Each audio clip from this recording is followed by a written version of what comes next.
You know, I've been thinking a lot about how fascist regimes rose and fell in the early 20th century. It's really fascinating.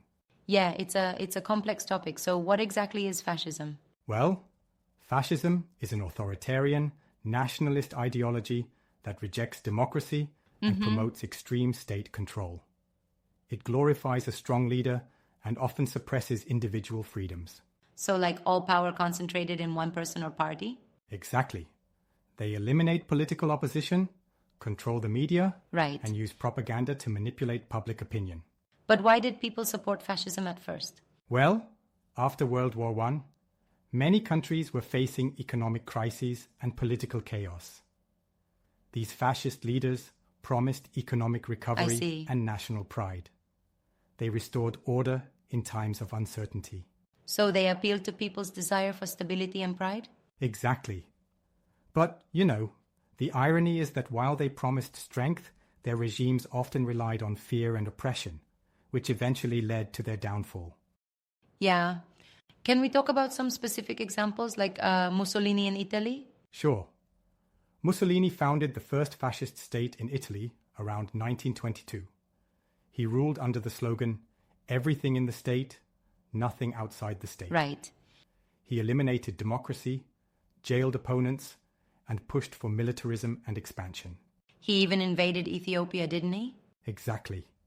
In 1935, he invaded Ethiopia and later aligned with Nazi Germany.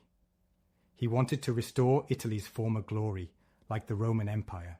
But why did he fall from power? Well, his failed military campaigns weakened Italy significantly. Over time, people lost confidence in his leadership. And in 1943, when Italy surrendered to the Allies, Mussolini was overthrown. Got it. Speaking of Nazi Germany, how did Hitler rise to power? Oh, Hitler's rise was, quite strategic. He initially gained power through democratic means, becoming Chancellor in 1933. Then, he turned Germany into a dictatorship. He used propaganda, mass rallies, and terror to control society. He promoted Aryan racial supremacy, didn't he? Exactly. His ideology centered around the idea of a master race. He launched World War II in 1939 and committed horrific atrocities, including the Holocaust, where 6 million Jews were killed. But why did the German people support him initially? Well, Germany was suffering from economic collapse and humiliation due to the Treaty of Versailles after World War I. Hitler promised jobs, national pride, and a restoration of Germany's power. I see. He tapped into the public's desperation and anger. And how did his regime eventually fall? Well, he overextended militarily, fighting wars on multiple fronts. The invasion of the Soviet Union was a major turning point. Eventually, German forces were pushed back, and in 1945, the Allies defeated Nazi Germany. Hitler committed suicide as defeat became imminent. Right. What about Spain and Francisco Franco? He seems a bit different. Yes, Franco's regime is interesting. He led a fascist coup during the Spanish Civil War from 1936 to 1939. Unlike Mussolini and Hitler, he remained neutral during World War II, which helped him keep his rule intact. His regime lasted until his death in 1975. So why did he stay in power longer than the others? Well, by avoiding direct involvement in World War II, Spain remained relatively stable. Franco also used ruthless suppression of opponents to maintain control. But after his death, Spain transitioned to democracy. So in general, why do fascist regimes fail? There are a few reasons. Military overreach and economic collapse are big factors. For example, aggressive expansion leads to wars they can't sustain. Right. Internal corruption and resistance also play a role. People eventually resist oppression. And external pressures? Absolutely. Defeat in war and foreign pressure can topple these regimes. Mussolini and Hitler fell because they lost wars and were overthrown by foreign forces.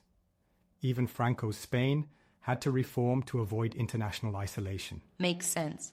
Do you think fascism could return today? Well, fascist elements still exist in different forms. There are authoritarian leaders who use nationalism, propaganda, and suppression of opposition. Militant far-right groups also adopt fascist symbols and ideologies. But don't you think that's a bit of an exaggeration? Not every nationalist movement is fascist. That's a fair point. Not every nationalist movement is fascist.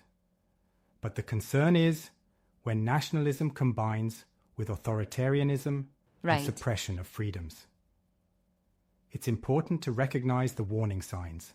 So how can we prevent fascism from returning? Education is key. Teaching history and critical thinking helps people recognize and resist extremist Absolutely. ideologies.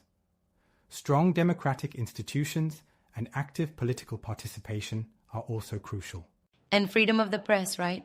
Yes, an independent press helps hold leaders accountable and keeps the public informed. Without it, propaganda can easily manipulate society. So in conclusion, fascist regimes fail because they rely on oppression and aggression? Exactly. While they might rise quickly during times of crisis, their foundations are unstable. Right. Their reliance on fear and suppression ultimately leads to resistance and collapse. It's a powerful lesson from history. Definitely. It's important that we learn from the past to prevent repeating the same mistakes. Absolutely. Well, this has been a really enlightening discussion. Agreed. Thanks for diving into this topic with me. Anytime.